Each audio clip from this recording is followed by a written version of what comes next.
big thank you to all of our presenters. We have Avery Yu here, a political strategist and co-founder of Red Bridge Strategies. Michael Trujillo, attorney and organizer at East Bay Community Law Center. Myself, also Christine Hernandez, my fellow co-director of the Radical Real Estate Law School, part of Sustainable Economies Law Center, and Richard Holbert, who's a radical real estate agent and tenants' rights attorney. Unfortunately, we were going to have Saki Bailey, who's the ED of this is going really fast, Executive Director of the San Francisco Community Land Trust. But unfortunately, she can't make it today. She is in the middle of a new potential acquisition project. And so she asked that I present on behalf of the San Francisco Community Land Trust in my capacity as the board president of the San Francisco Community Land Trust, wearing all of my hats today. So this is the Sustainable Economies Law Center's panel discussion, Housing Policy for the People. As we know, the world of housing policy can feel outlandish and inaccessible. So we've brought in the experts to help us understand the policies that are affecting our lives today and what is possible in the future. So some of this fun stuff we're going to be diving into.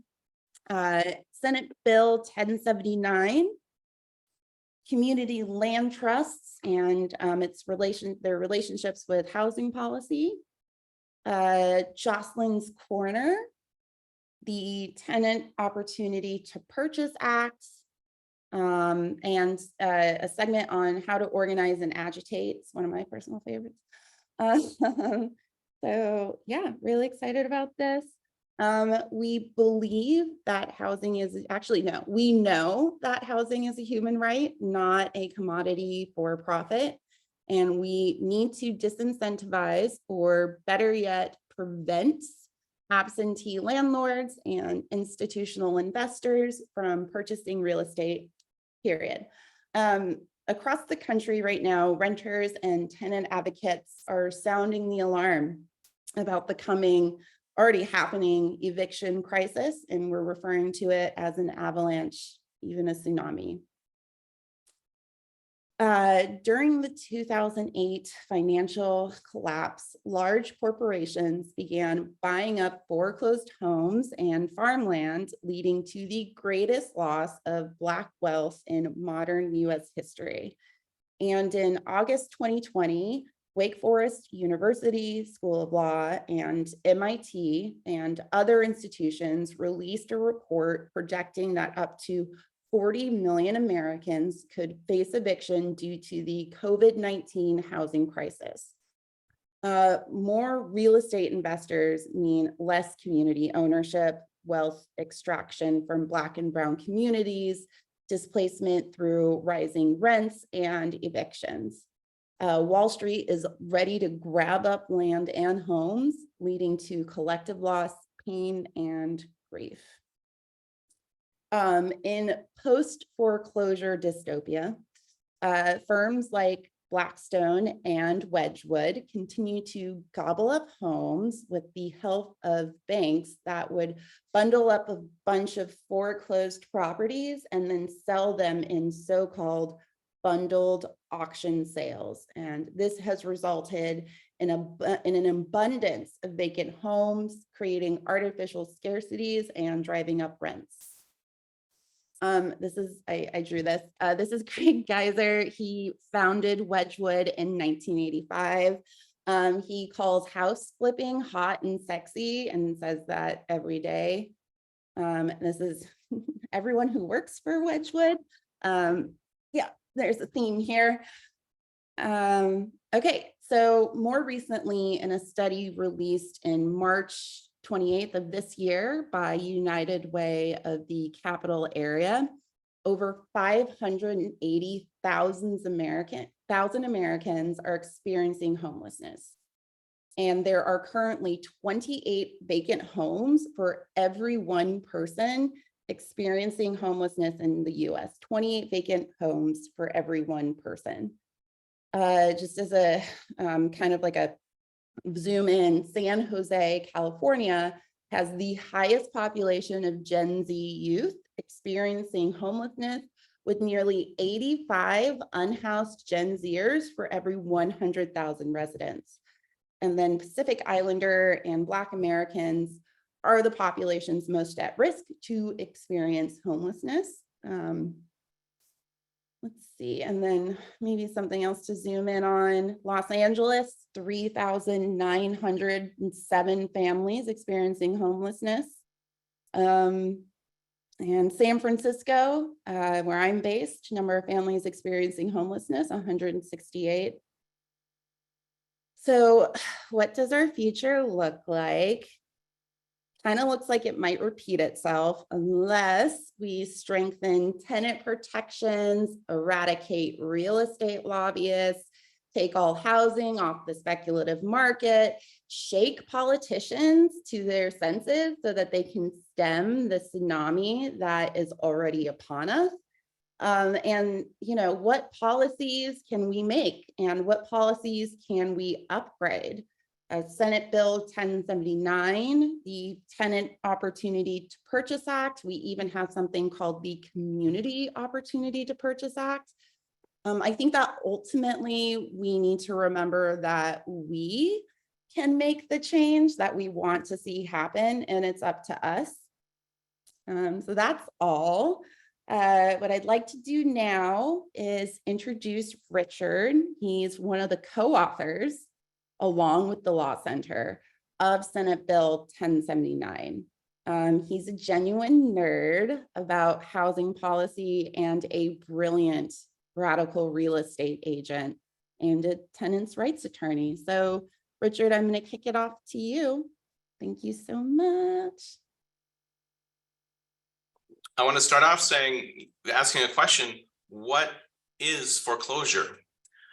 Foreclosure is a remedy that lenders use when the borrower does not pay the mortgage. It's kind of a stern remedy. It's not a remedy that's provided in all states, but it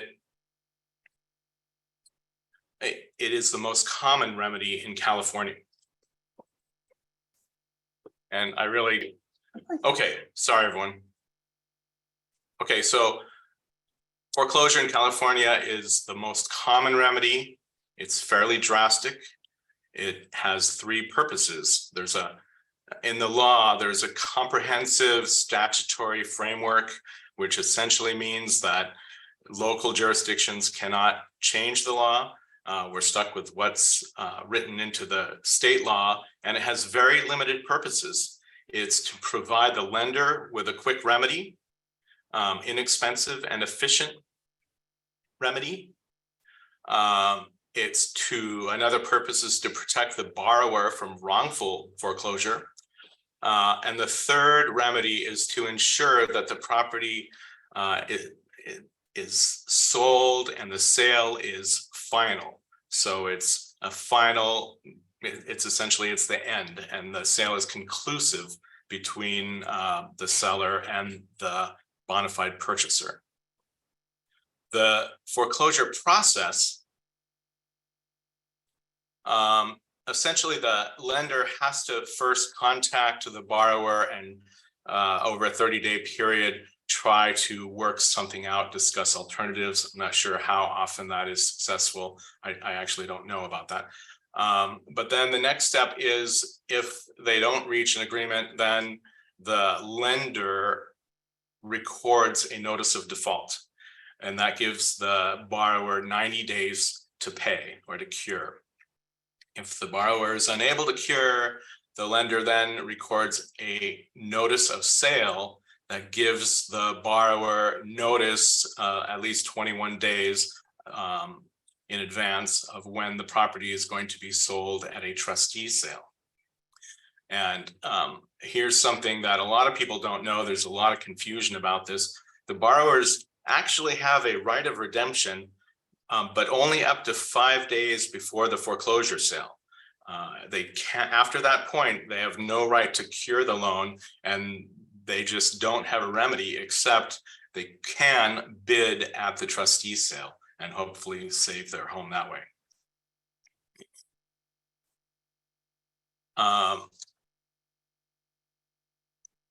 Now, these trustee sales, they are very informal.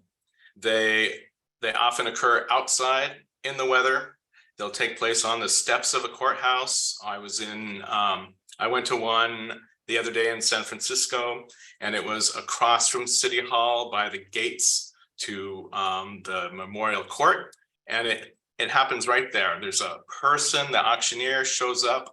In the olden days, they used to have a clipboard. Nowadays, they have a tablet or an iPad, and they just speak normally. They wear street clothes. They don't have a podium. You have to be right there and straining to listen to them. And they conduct a sale, and they take the bids, and it happens really quickly. Sometimes the sales get postponed. They'll get postponed maybe for no reason, or because the borrower files bankruptcy, or the borrower asks for more time. So you don't always know when the sale is going to be. It might get postponed just right there. And then if you're interested in bidding, you have to come back. The bidders actually have to have cash or a certified check. Normally, you'd use a certified check for as much as you're willing to pay for it, and you have it made out to yourself. And then if you win, you just sign on the back of the check and hand it over, and that's your bid. And the trustee gets paid immediately.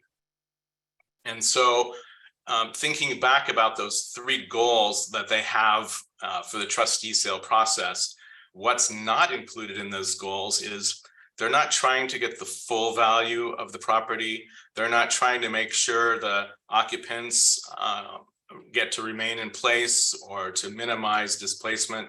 None of that. It's just quick and efficient, and I would say quick and dirty even, and then it's just done. The sale is complete at that point, or that's the way it used to be anyway. And then along came Senator Skinner in 2020, and she had this bill in the middle of the pandemic.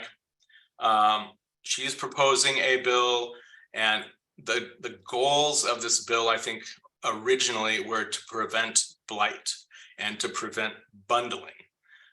They were in 2008 and 2009, they bundled a lot of properties and sold them, so it was even more efficient, if efficiency is your goal. But then only a very small number of people and corporations could buy those properties, and ordinary people were essentially blocked from bidding.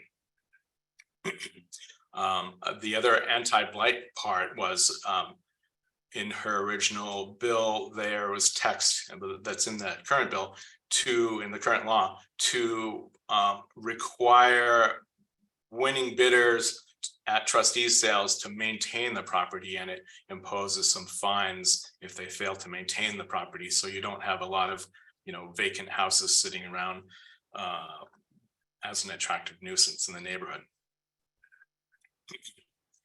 I had actually done a bunch of some foreclosure defense and eviction defense for tenants in occupancy and for homeowners in occupancy after a foreclosure.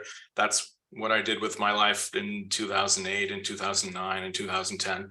And so I had some experience with this, and I know this trustee sale process is just not, there's some real fairness problems with it, in my opinion. So I proposed some changes to Nancy Skinner's law.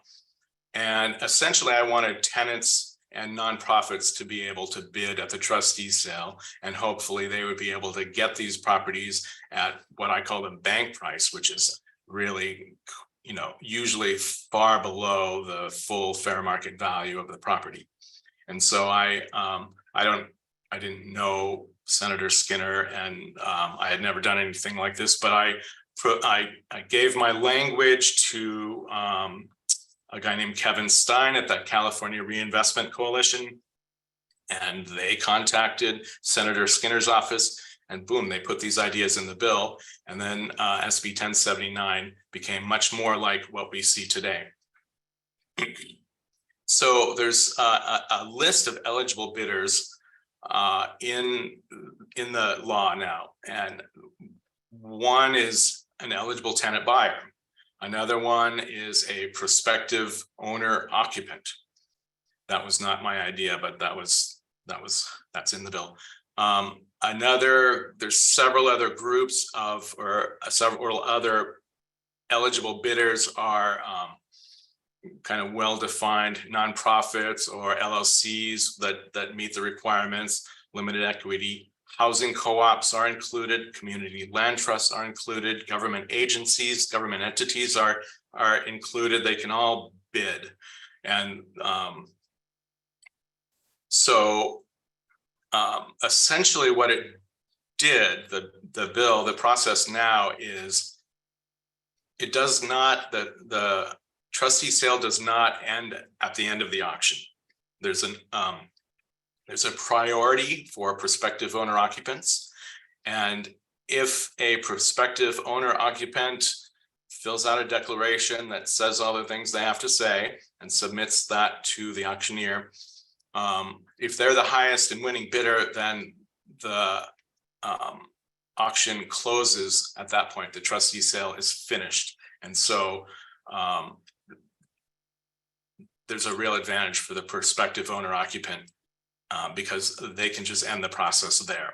Now, in my opinion, that provides a problem. It creates a problem because I personally favor tenants and I want them to be able to stay. And the way they can do that is they have to actually get their stuff together, and because tenants can be a prospective owner occupant. So I encourage tenant buyers not to wait, but to actually go to the auction and try to be the highest and winning bidder at the auction. Okay, so if at the end of the auction, there's no prospective owner occupant as the winner, then the sale does not conclude there. It would conclude 15 days later, unless a nonprofit or other eligible bidder submits either a full bid, which is the bid with the cashier's check, or they can also submit a non-binding intent to bid, and then the process continues beyond that 15-day period. If no one submits anything, then it's over at 15 days, and the winning bidder at the auction would win. But if an eligible bidder does submit a bid or a notice of intent to bid, then it goes on to it can last as long as 45 days. The next category, or the next way that the auction can actually end, or the trustee sale would be concluded, is when a representative of all the eligible tenant buyers submits a bid. And that, even though it's listed third in order in the statute, that can happen the day after the auction. So if a tenant bidder doesn't win at the trustee sale for some reason, or they can't bid then and they have to bid after, I encourage them to do it before that 15-day period is concluded, because when an eligible tenant buyer or a representative of all the eligible tenant buyers submits a bid, that concludes the process. Okay, so if that doesn't happen, then the fourth way and the last way that the trustee sale would actually end is that the winning bid is submitted on the 45th day. As of the 45th day, the highest eligible bidder wins. And so I know that's a little complicated, and I think I could have presented it a little more clearly, but it is a little bit cumbersome, the process. And so I have a few comments here. One is, this is a fundamental aspect of this whole thing. This extended bidding process only applies to buildings where there are between 1 and 4 residential units. So if it's a larger building, it just does not apply. Second is, you can see this is it's an opportunity for tenants and nonprofits, but tenants and nonprofits don't always have, you know, hundreds of thousands of dollars sitting around, and they're not always able to get a cashier's check together, but some of them scramble, and there are people who have been able to do this. And, you know, when they do it, in my opinion, they really should have a lawyer to help them to make sure their declaration is adequate and they follow the law and they get the ins and outs of it. And then we may actually have to do some more fixing of this bill to prevent abuse by people who just sign the prospective owner occupant declaration and don't actually intend to move in. That's going to be a work in process. And it, in a way, the statute, the way it's written, I think invites that abuse of the prospective owner occupant declaration. And we have a really famous case here, what's becoming famous anyway. In San Francisco, we've got an 81-year-old woman who may lose her house. And it was a prospective owner occupant who bought her building. And it's kind of a complicated scenario, but it's in the news, and there's a real elder abuse problem in my opinion there. So there's work to do on SB 1079. It's not perfect, but it really does provide an exciting opportunity for tenants and for nonprofits to buy buildings in foreclosure.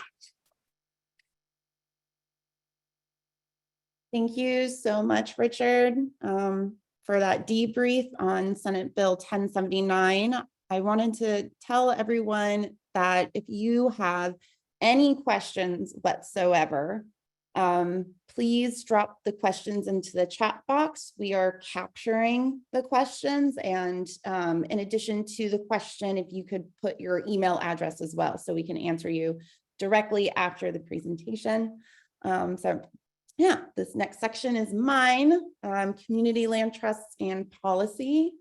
So these nonprofit affordable housing developers play an important role in how these policies are implemented.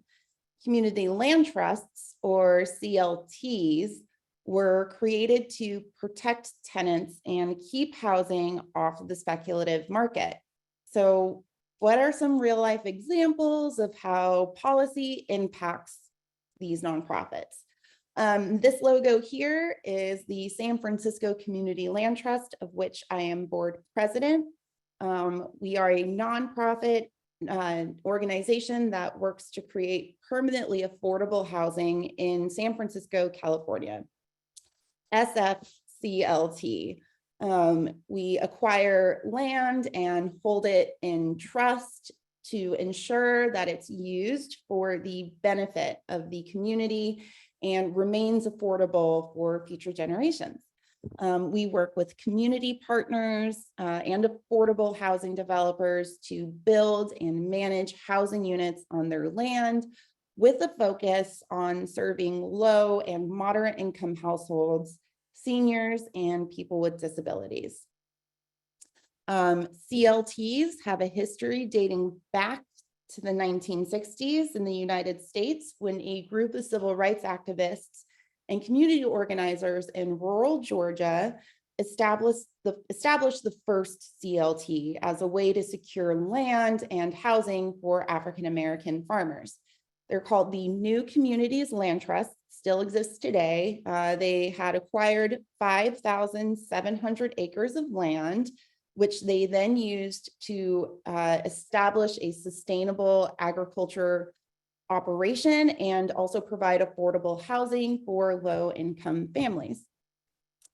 As of today, there are 255 community land trusts in the United States. Just as like a recap, a CLT is a nonprofit organization that acquires and holds land to provide affordable housing, community facilities, and other community benefits. They work by separating the ownership of the land from the ownership of the buildings as depicted in this beautiful graph. It allows the land to be held in trust for the benefit of the community. And this ensures, again, that the land remains permanently affordable and accessible to low and moderate income households while allowing residents to own and build equity in their homes. SFCLT currently holds 12 properties. So how do we deal with housing policy? How do we work through that? Here in San Francisco, we have something called the Community Opportunity to Purchase Act, under which a qualified nonprofit, like what these people are holding up, is a designated nonprofit that engages in affordable housing development, management, or preservation, or providing housing services to low-income households. And to exercise our rights under the Community Opportunity to Purchase Act, we're just going to call that COPA, we must have a bona fide offer and meet certain requirements. And these nonprofits get the first right of refusal, not the tenants, which means, this is an opinion, sometimes, and real, sometimes a tenant's home, in this case, under COPA, a residential building with 3 or more units, can be put on the market without the tenants knowing. And this ends up looking like tenants scrambling to get their properties purchased by a qualified nonprofit, which more often than not needs to become politicized. The situation needs to become politicized. Why? Because in order to make acquisitions quickly, these qualified nonprofits need funding. San Francisco's Mayor's Office of Housing and Community Development manages those funds under what was formerly known as the Small Sites Program, now known as the Housing Preservation Program, and a program created specifically for COPA.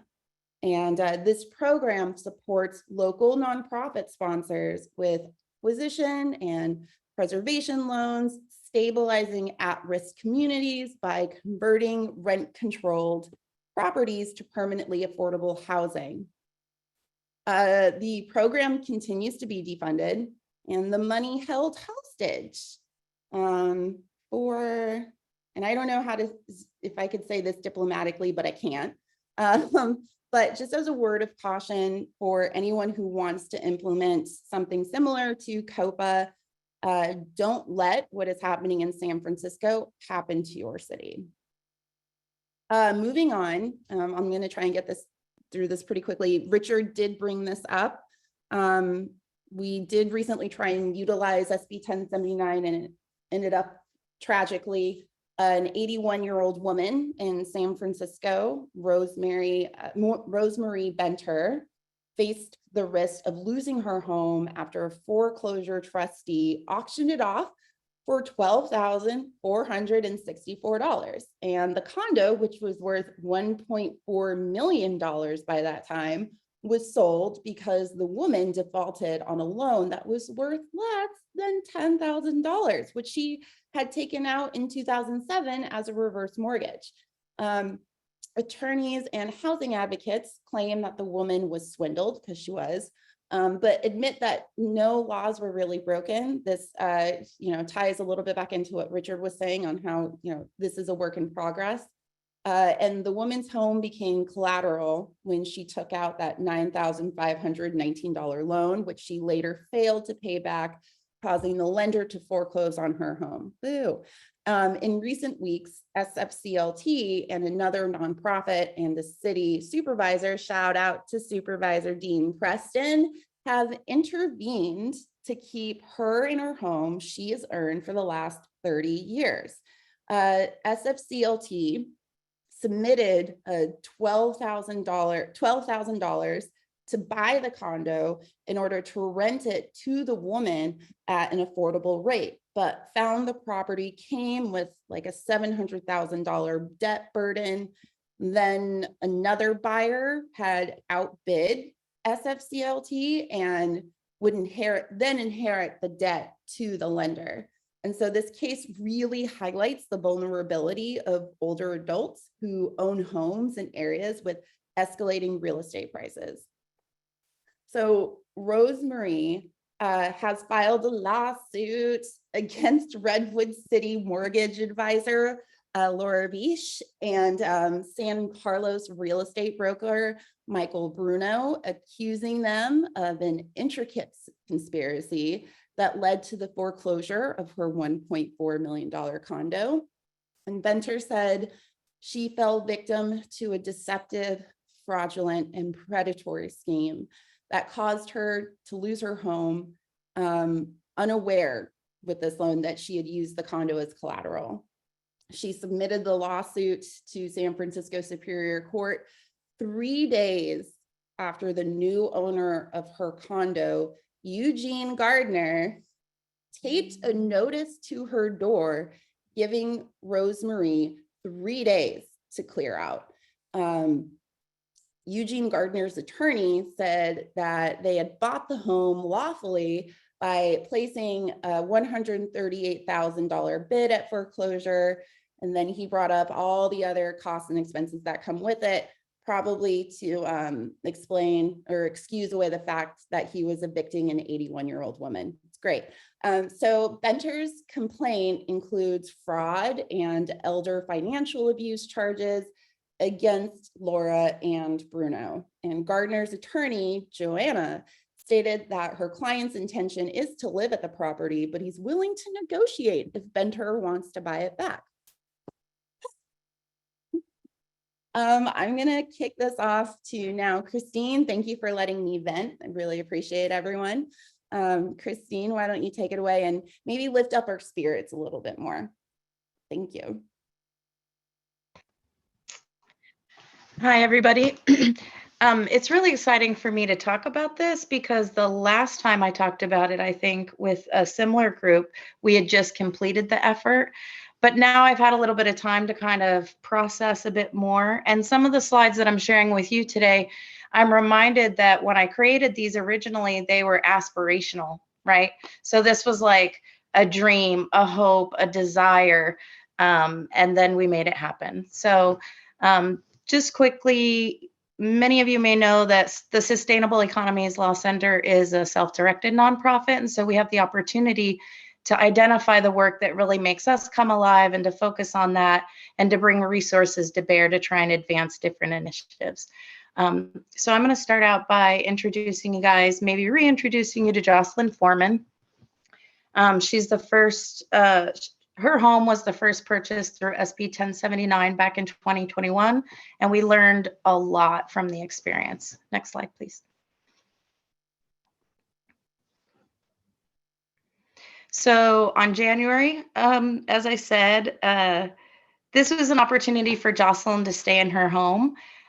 Jocelyn's like a staple in her community. She is somebody who does, she helps parents at the Berkeley Unified School District. So families that come to her with housing issues or food insecurity issues, a whole list of things. She helps them stabilize their lives so that their kids can access quality education. And she's frequently found herself in the same situation with her own housing being insecure. And the stronger she is, the more that others are able to benefit from her stability and to better stabilize themselves. When you guys have a little free time, if you could indulge me maybe in looking at this slide a little closer, these are the potential fruits of our labor. So this is why we undertook this work. The purchase of Jocelyn's house did so many more things than just provide her own family with secure and affordable housing. So the purchase of that project was also instrumental in demonstrating that there was not, that while SB 1079 is a rich opportunity, 45 days for a person to come up with, you know, cash for the purchase of a home is really a stretch. I mean, most people are not positioned to do that. So this undertaking Jocelyn's project allowed us to shine a light on that reality and draw attention to that reality. So yeah, when you have time, maybe take a deeper dive in that last slide. And steps to success. So when this was just like a dream, a hope, an idea, there were some steps that we had to engage in. We had to make a commitment to full transparency. We only had 45 days to like build a team and figure out all this stuff. So things that can sometimes get in the way of an effort, we just didn't have the luxury for them. There was no space for ego. There was no space for conflict. There was no space for anything. We had 45 days to get it done. So we had to make a commitment to full transparency. We had to research the property, build a team to support Jocelyn. And that team was selected based on people in her inner circle that she really respected, admired, and trusted. And we formed Jocelyn's Corner. So we created a tool that allowed all the relevant information to be shared. We attended the auction, right? There's a slide. I think the next slide is for that, and I'll speak a little bit more about that, but I want to put a pin on it and put a pin in it. We raised funds. We designated a community partner. We submitted our notice of intent to place bid. We continued raising funds. We placed a bid. So, you know, it was just the perfect storm, right? Because Jocelyn's an individual, but it was really lifting up this story so that we could secure the funding we needed for future successes alongside a number of other things that really made this possible, right? There were a lot of us in this room and invested parties outside this room and people in the trenches who really wanted to see this meet the need that it was intended to meet. And so a coming together of those parties are really what made Jocelyn's Corner and the purchase of her home a possibility. Next slide, please. So like I said, we had to raise money and then we had to build a team. You can keep moving. We had to raise funds. We had to build a team. And then we had to attend the auction. So when I look at this picture, that's me to the right there, and I'm there with Jocelyn. You can't see it in the picture and you can't capture it in words, but what I remember is that I was shaking. I was shaking and my heart was pounding because here you had two, you know, we were like, well, the bid starting, it was starting even lower than $154,000, the bidding process was. And so we had like this little bit of hope, but like Richard described earlier, it all happened so quickly, right? And we were just sitting there passively watching these two parties compete for her home. And as each bid was placed, like for me personally, and I was trying to stay hopeful and keep hope alive, right? But I was looking around me and I could see everyone's faces and my own heart just sunk as like the dollar amount went up and seemed less and less attainable. Next slide, please. So we did attend the auction and we actually took a day after that to just decompress and not speak to one another because I think we didn't have, it was hard to like scrape together the hope to continue and to tell Jocelyn, yes, you've made yourself so vulnerable in this situation, lifting up your story. And it may be the case that others benefit from it, but it may not be you, right? So that was like such a difficult thing to process, a difficult thing for all of us to come together and think about. And the first time we reconvened, people brought alternative solutions. They're like, well, maybe we do this thing over here and maybe we do that thing over here. And we really just decided against all odds to stay the course. And we decided that the best way to have the best chance of success was to tell the story. And so this slide here is like some of the materials that we used to inspire people to contribute. And because of Jocelyn standing in her community, you know, we were able to raise over, I think it was 900 and something. There were 900 and something donations, individual donations. Many of them were like $5, $10, $15. So people were really like invested in this. And that's the only thing that got it done. Next slide, please. So, right, she had 45 days unfortunately, 45 days isn't enough time, as I already said. And so we just kept working at it and working at it. And we, part of why Jocelyn's story was lifted up is because we needed an example. We were trying to get elected officials to support the proposed foreclosure, the FIP funding to come along to accompany the SB 1079 bill. So that was the Foreclosure Intervention Housing Preservation Program funding. Next slide, please. We told the story some more and some more and some more and some more. We told it through Jocelyn's lens. We told it through the lens of people in her community, and we just kept telling the story. Next slide, please. We told the story some more. Next slide. This is my favorite picture. This is the day that we came together with Nancy Skinner to talk about the foreclosure intervention preservation program and the funding that was so desperately needed if we were going to have any hope in this opportunity really affecting the change that we were looking forward to, and for residents like Jocelyn to become homeowners. So this picture and this day for me was like so much time, energy, blood, sweat, and tears of so many people kind of captured in one shot. Next slide, please. So I'd mentioned previously that we were able to raise $177,692 from 946 donors. So again, that was like really small donations by many people in the community.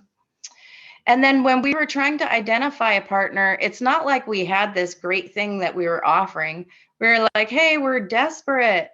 So we sniffed around and we checked out and checked in with the different land trusts available, and also anybody and everybody that we thought might be able to partner up with us. And it was just so wonderful that the efforts, initiatives, and desires of the Northern California Land Trust aligned completely with what we were trying to accomplish. And so they tapped in, and that was a game changer. We no longer needed to raise the full cost of the property. Instead, because the other piece of it that I want to make sure to include is that the house was in considerable disrepair, right? So just purchasing it wouldn't be enough. We really needed the funds necessary to do the upgrades and improvements so that Jocelyn's house and Jocelyn's family could live in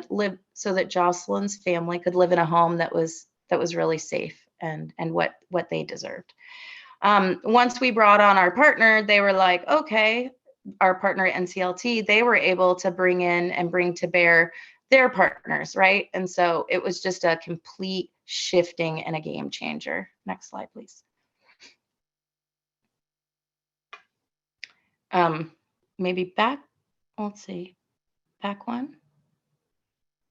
Forward. Thank you. Yeah, this is just, I threw this in there. This is the tracking number when we submitted our intent to purchase, or our intent to place a bid. That window of time, the 15 days that Richard was speaking on, that was such an intense and nerve, like, it was just such a very intense time. But my recommendation to individuals and to organizations is that if you think you might be able to pull this off, just pull the trigger and go ahead and submit a notice of intent so that you have that option, and you can exercise it if you're able to bring all of the resources together. I hope that if people have time, you might indulge me down the road and maybe take a look at some of the press that was generated as a result of this effort. We were able to pull in a lot of different media. And again, because this was such a big effort, it was not because it was one person, one house, and one family. It really was because this was an example that we had hoped would serve for others to make use of, and also to compel lawmakers to fund this effort. Next slide, please.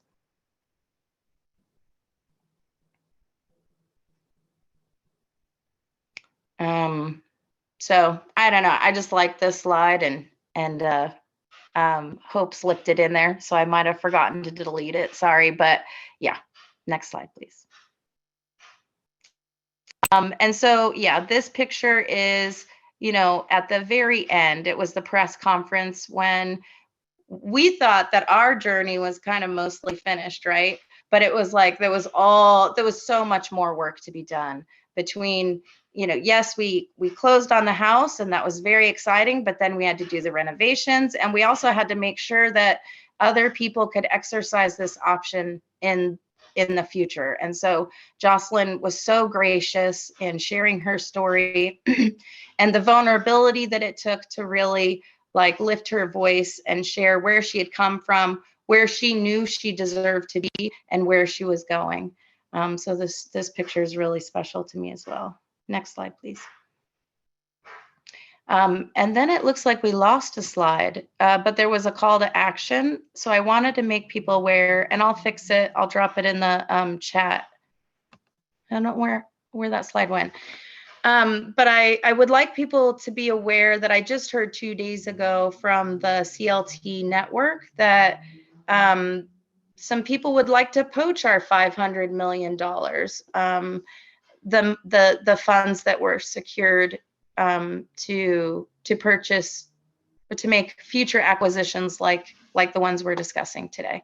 And so there are some poachers and they would like to get in where they fit in and maybe get some of that money and pull it away to other initiatives. And so I'll make sure that I include some information about that before we conclude today. I am wondering where my slide went, Hope. But okay. I had to replace it with the Wedgwood one. No, just kidding. Yeah. But yeah, thank you all. I sometimes, because this was, something that I worked on a while ago, in my head, I'm like, oh, well, maybe people are just tired of hearing about it. But I would like to believe that it's still just as exciting as it was. And I definitely believe that we need a lot more successes. So thank you all for joining us today and for believing that we can just keep this ball moving and make more of this opportunity that so many fought so hard for. Thanks. Thank you so much, Christine. I'm sorry for those missing slides. I don't know what happened, but that was so wonderful. And I really appreciate you telling that story and telling it some more and telling it some more and telling it some more. I'd like to introduce our next presenter, Michael, organizer and attorney at the East Bay Community Law Center. He is here to tell us about another housing policy called the Tenant Opportunity to Purchase Act. I could say a lot more about how great he is, but I'll let him talk about this instead. Go ahead, Michael. Thanks, Hope, and thanks to Sustainable Economies Law Center for having me here today. Excited to talk about the Tenant Opportunity to Purchase Act with all of you, and all the different ways in which that is moving forward across the state. So if you go back to that first slide, just want to give a shout out to Alfred Twu and their awesome graphic that they designed for the statewide TOPA campaign. I think Hope really framed the problem well that TOPA is addressing. It's very similar to the problem that SB 1079 is addressing, and that it's really a tool to combat speculation in order to keep tenants in their homes and preserve affordable housing. So we've been working on TOPA actually since 2016 in our program. And it's really bubbled up from the intersection of our work at the East Bay Community Law Center in trying to prevent displacement of tenants through eviction defense and tenant protection work, while also trying to support community land trusts and other entities that are creating permanently affordable community controlled housing. And in Berkeley, the work has really been sustained by a community-led movement that's really focused on addressing the harm that residential displacement has caused to individuals, families, and communities really throughout the state, but especially in the East Bay. And so TOPA has been connected to several different movements in Berkeley, and continues to benefit from organizations that are deeply involved in each of these movements, including the tenants' rights movement. So Berkeley Tenants Union has been an important champion for TOPA. Is also, meanwhile working on addressing that eviction tsunami that was mentioned earlier in the presentation, and otherwise supporting tenants. But TOPA also connects to a reparations movement in Berkeley, and we're really grateful for the partnership of Healthy Black Families and their support for this policy, and framing TOPA as one tool that's needed to create an overall framework for a right to stay, a right to return, and a right to own in Berkeley, which is critical for achieving housing justice in the region. It's also, TOPA is also connected to a housing preservation movement that's, I think, really growing in an exciting way right now. It's been led by land trusts and other grassroots groups looking at creating community-controlled, permanently affordable housing. But there really needs to be more momentum around deeper investments in affordable housing. I'll talk a little bit more about the reasons for that in a moment. And then finally, I just want to flag that TOPA and Opportunity Purchase Acts in general are not a new idea. They actually benefit from over 40 years of learnings from Tenant Opportunity Purchase Act in Washington, DC, and in the Berkeley campaign. I think we're really grateful for the work of folks in DC to push that forward, and have tried to incorporate those learnings into our policy as much as possible. So it's a good segue to just talking a little bit more specifically about how TOPA actually works and functions to prevent displacement.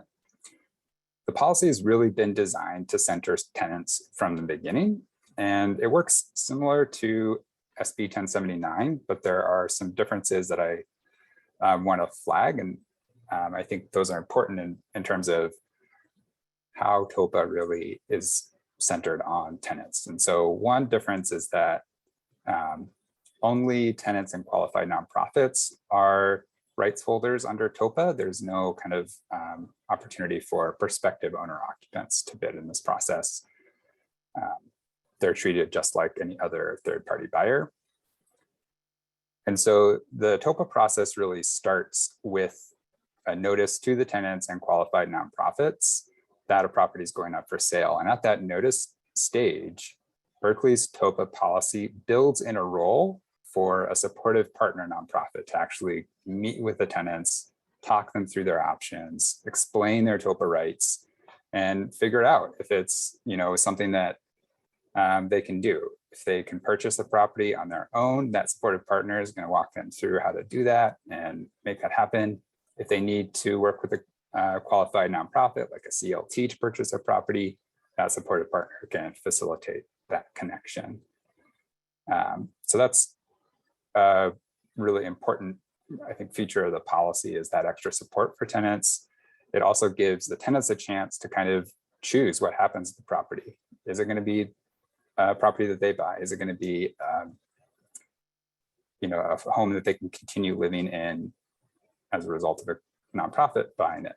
And so that voice and choice for tenants, I think, is really important as far as making the Tenant Opportunity Purchase Act a anti-displacement tool.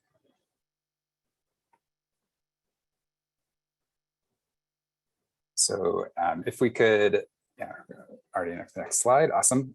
So I think the other important feature of TOPA as an anti-displacement tool is that it really actively preserves affordable homes, and particularly unsubsidized homes. So these are sometimes called naturally occurring affordable homes, but basically homes that just happen to be affordable given market conditions. These homes don't really have any other legal protections unless they're in foreclosure, in which case there's SB 1079. But the point is that TOPA actually creates an opportunity for these otherwise unprotected homes to be preserved through either a tenant purchase or a qualified nonprofit purchase. And so that is actually an opportunity through the TOPA process to target funding from municipal sources, from state and regional sources, from philanthropy, to those homes that are, immediately at risk of being sold to a speculator and redeveloped. And so that targeting is a really important feature of how TOPA facilitates the preservation of affordable homes. I think, overall, there needs to be so much more momentum and investment behind preservation in the Bay Area. All the cities and counties in California or in the Bay Area just went through this process to update their housing elements, which are their plans to meet the housing needs of folks at all incomes over the next 8 years. And through that process, what they found is that over the last 8 years, cities and counties in the Bay Area built too much housing for high income folks, actually over 200% of needed housing for above moderate income folks, but just a fraction of that needed for low income folks. So only 56% of housing needed for low income folks, and only 38% of folks of needed housing for very low income folks. And so if we're not preserving the affordable homes that already exist in our community, then we're actually making those numbers harder to attain. We're actually creating housing needs when we're displacing low-income folks from the homes that they are already living in. So there needs to be deeper investment, and tools like TOPA allow for that investment to be matched to the homes and tenants that most need it. The last point I'll make here is that within that investment, within the TOPA process and within other tools for preventing the displacement and preserving affordable homes, community land trusts are essential partners. There's so much expertise they bring in terms of community organizing, in terms of developing finances and resources for preservation. And so just really grateful to be in relationship to so many great land trusts, and want to put a plug in for greater support for those entities. So now I want to talk a little bit about kind of the TOPA campaign and some difficulties that the Berkeley TOPA campaign has seen. I would say that these are also common to other Opportunity to Purchase Act campaigns throughout the state. There's a statewide campaign, now a statewide bill. There's also campaigns going on in San Jose, East Palo Alto, and potentially in Oakland. And I think all of the campaigns have seen a lot of just outrageous opposition. And that's somewhat surprising, I guess. It was certainly surprising to us back in 2016 and 2017 when we were starting to advocate for the policy. But actually, if we could still just go back to the last slide. But I think what was shocking to us is that there is just so much misinformation being shared about the policy. So, TOPA is an important tool, but it's not a radical solution. Really, it only creates an opportunity that, which is for tenants and nonprofits to buy already affordable homes, that the market has really just foreclosed as a result of how quickly things move and how much resources some market players have to just, for example, make an all cash offer and buy out properties that way. And so it's really just an opportunity. And it's is not forcing owners to sell. It doesn't control the sale price in any way. It doesn't allow tenants or nonprofits to transfer their rights or sell their TOPA rights to a for-profit developer. It doesn't prevent transfers to family members, on and on and on. I just want to share this list because these are all pieces of misinformation that have been shared by opposition throughout our campaign. It's been really challenging to just get good information out there about the policy. There's also been more egregious examples of kind of misinformation and just bad info about the policy. A lot of challenging rhetoric. So now if we could move to the next slide, just to share a little bit of what that has looked like in Berkeley. You know, we've seen a lot of materials from who knows where. You know, there's a postmark here from Lutherville, Missouri, for some of the opposition mailings. But, you know, we've seen posters put up around predominantly African-American neighborhoods in Berkeley, around historically Black churches in Berkeley, calling TOPA the new redlining.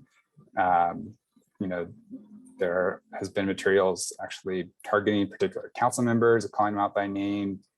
And so, you know, we've just really done our best, I think, to recenter and the narrative on tenants. You know, that's really what the policy has been designed to serve. And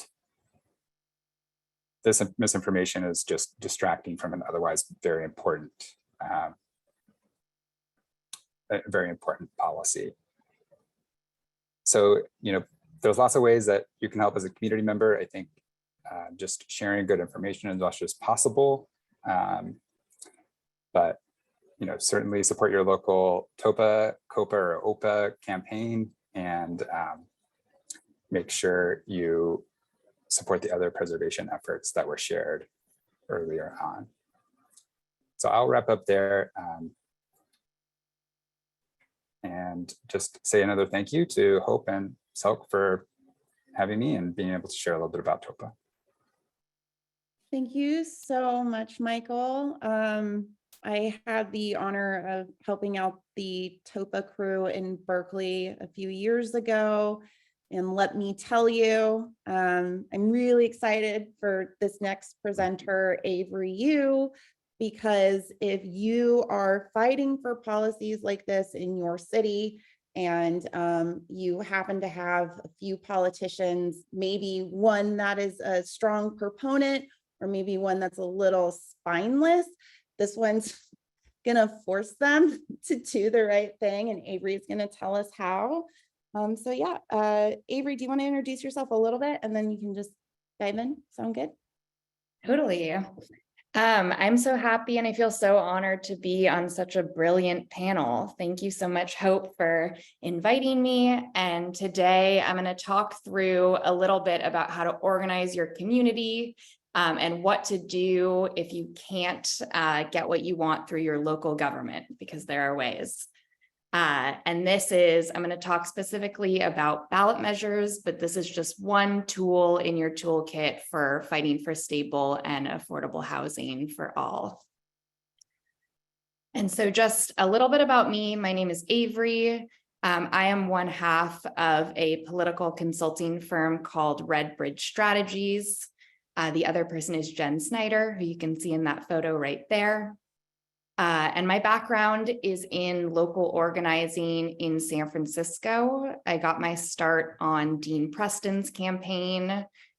Dean is the first Democratic Socialist elected to the Board of Supervisors, and also an incredible tenants' rights attorney. Also how I met Hope, where it all began. And I also worked on a number of other local ballot measures in the area. But after Dean was elected to the board in 2019, I stayed on for about a year and a half. And then Jen and I decided that we could do a lot more damage from the outside than from the inside. And so we decided to split off, begin our own thing, and start working with community groups to pass rad measures and elect more amazing candidates. Next slide. And so here are just a few of the measures that we've worked with over the years. Most recently, we did a rent control campaign in Pasadena. And this was a really amazing one with an incredible group of people, a combination of longtime tenants' rights organizers, and then also some members of the local DSA chapter and Caltech students working together to pass rent control in Pasadena, which the city council was not favorable towards, but residents basically decided to take it into their own hands and take it to the ballot. And voters decided that that was something that they did want in their community because rents were soaring. And I know I'm preaching to the choir, but the people wanted it. And so amazing that they got that passed. We also worked on a residential vacancy tax in San Francisco. This was also through Dean Preston and the local Democratic Socialists of America chapter to tax vacant units because there are over 60,000 of them in San Francisco, which is absolutely mind-blowing. And some other projects were a right to counsel for tenants facing eviction and a real estate transfer tax to fund rent relief and affordable housing. We just wanted to share these to sort of get the juices flowing of what other amazing measures can we pass. I know we've heard about some amazing work that's been happening already, but I feel like I'm surrounded by some very, very brilliant people in this room and wondering what we're going to do next year. So why ballot measures? One reason is common cause. There are so many amazing dreams that I know I have, and I'm sure other people here do too, of amazing things that we could do to ensure that people have a stable and affordable place to live. Also, as Hope was mentioning, we can pass, measures that really make a difference in people's lives that we may not be able to achieve through local government. And so why not take it to the ballot and have voters decide what they would like to see in their community.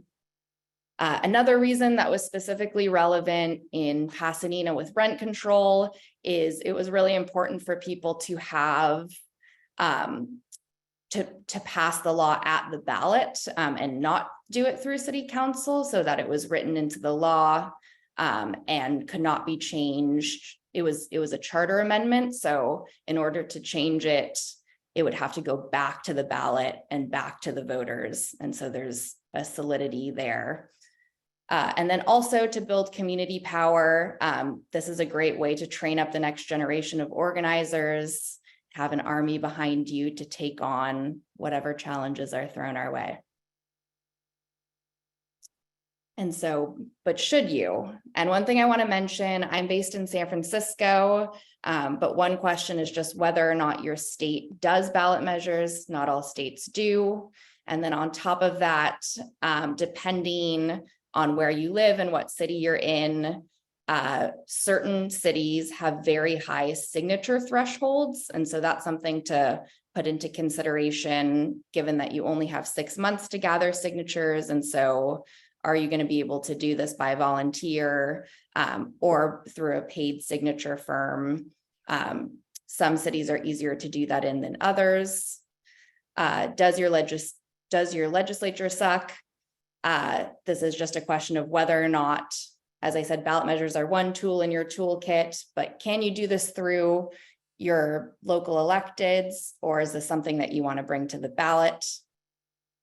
Capacity, how many people are bought into this? How many tenant groups? How many political orgs, labor groups, community members are on your side and can help be the volunteers and the feet on the ground to make this happen? And then what's up with your electorate? As I was saying with Pasadena, that was one example where elected officials were not on board with the idea. For the most part, they had a few on their side, but it was really the electorate in general leaned more in favor of passing something like that, but thinking about who you're talking to and who you're fighting for and who's being represented. And so this could be a much longer presentation, but wanted to give just sort of a brief overview of the ballot measure process. These are just a few steps in considering whether or not this is something that you would want to do. The first is assembling your coalition, deciding what groups need to be in the room, whether that be tenants' rights organizations, housing developers, local electeds, labor groups, who needs to be there to make the decision, and then picking an idea I would highly recommend polling. And this is not just in regards to selecting the idea, but again, in Pasadena, that's something that we use to figure out the specific messaging, to talk to swing voters, to identify what arguments were most powerful coming from the opposition. I know Michael talked a bit about that, but there will be plenty of money and lies spread through the apartment association and the realtors and the Chamber of Commerce and all the opposition that we see time and time again, but figuring out, what specific messages combat those lies. And then I would highly recommend hiring a professional drafting attorney. You don't want to get to the end of the process and realize that there's something legally wrong with the law that you're trying to pass. And again, I could go into more detail with submitting your petition, but they do not make this easy for the average person to figure out. But I will say it is completely possible, and involves steps including just working with your local Department of Elections to figure out all the forms required. And it is 100% something that community groups can take on and do together. And then another question is on the signature process and whether or not you want to move forward with hiring a paid firm or doing it completely with volunteers. Again, they give you 6 months to gather signatures. And so the question comes down to your volunteer capacity, and also the price of signatures and just what groups you have on your side and what support you have. And then it will be a whole other slide, but moving on to beginning your campaign, getting out there and talking to voters, which is my personal favorite, getting endorsements, raising money, all that good stuff. And I just wanted to draw everyone's attention for a second to just some examples of past campaigns and the differences in imagery just between some of the yes campaigns and the no campaigns. So if you want to flip to the next slide, I can just show you some of these examples here. The first one, if you look on the far left, that is our defense against eviction lawyer for every tenant facing eviction. And you can see that the imagery is a shield. It has these bright, friendly colors. The idea was protection for tenants. And so that's what's shown there in that imagery. And then contrasted with the one next to it, this was a campaign. Essentially, the police wanted to have tasers and then also sort of free reign over their weapons policy. Very bad stuff. And so you can see this one is red imagery, a huge no. No campaigns are often in red, just reminding people to vote no on those. And then if you look to the farther right, this is the vacancy tax logo. And as you can see, there was somewhat of a design challenge with this one where we had to figure out how to show a vacant building. And we went through many iterations of this, but we had to decide what makes a building look vacant. Are the windows boarded up? How do you distinguish a vacant building from just an empty building to just a regular building? So that is the attempt at showcasing that in an illustration. Next slide. Great. And then once you're on the ballot, the next step is nailing down your advocates. One One process with ballot measures is identifying proponents. And so these are people that legally own the law that you're passing. And so often, for example, if it's a housing ballot measure, it might be, you might choose one tenant and one homeowner. You might choose a small business owner or a teacher or someone that represents the community in a specific way. These are often people that are sympathetic, that you want to be the face of your law. The next is endorsements and money. This is, how you convince people to support your measure. What better way than to show that everyone is already on your side? And then again, Michael touched on this, but identifying your opposition. Again, I think these are usually the usual suspects of the realtors and the landlords and the Chamber of Commerce and all the people that stand to lose when people stand up and fight for their rights. And then please reach out to me if you have any other questions, but the next phase of the process is, all of the field work, talking to voters, making it all happen. But I just wanted to leave everyone with community groups and everyone in this room is completely and totally capable of running a ballot measure. And again, it's one tool to make sure that we are all represented in the best possible way and improve the lives of tenants. And yes, it was so great to be here and to speak to you. And thank you, Hope, for inviting me and organizing. And it was great to be here. Thank you so much, Avery. I know Avery dropped her email addresses in here. I just want everyone, if there's something you can leave with today, is that you can do it. And if you want to do it, I would hire Redbridge. If they can pass rent control in Pasadena, that I'm pretty sure they can accomplish anything.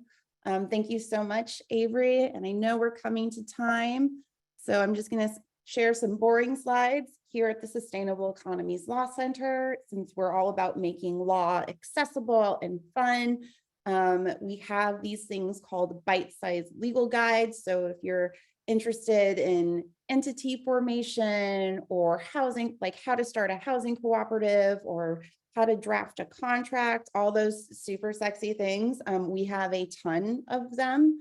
And then we also provide things called legal cafes, where you can come in with your legal question and receive free advice. And yeah, okay. Yeah. And then final plug for our fundraiser, the entire month of May.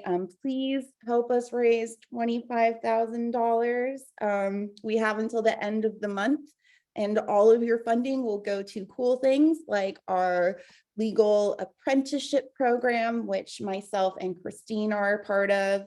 They'll go to really rad events like this, so we can keep putting them on and just sharing the education, knowledge, and you will be able to also kind of help our clients as well. We represent some incredible community leaders, and yeah, really appreciate everyone here. This has been recorded. We are capturing all the comments in the chat, and I'm seeing there's a lot. So we'll be getting back to you, and thanks so much. I hope everyone has a wonderful day. Yeah, and Hope, can I add super fast that I did drop the link to the letter to hold on to that $500 million for future purchases. So if individuals or organizations want to sign on to that letter, there's a link to the letter. And then you can contact Lydia Lopez from the California CLT network. Thank you. all right. Thanks so much, everyone. Have a wonderful day. Bye.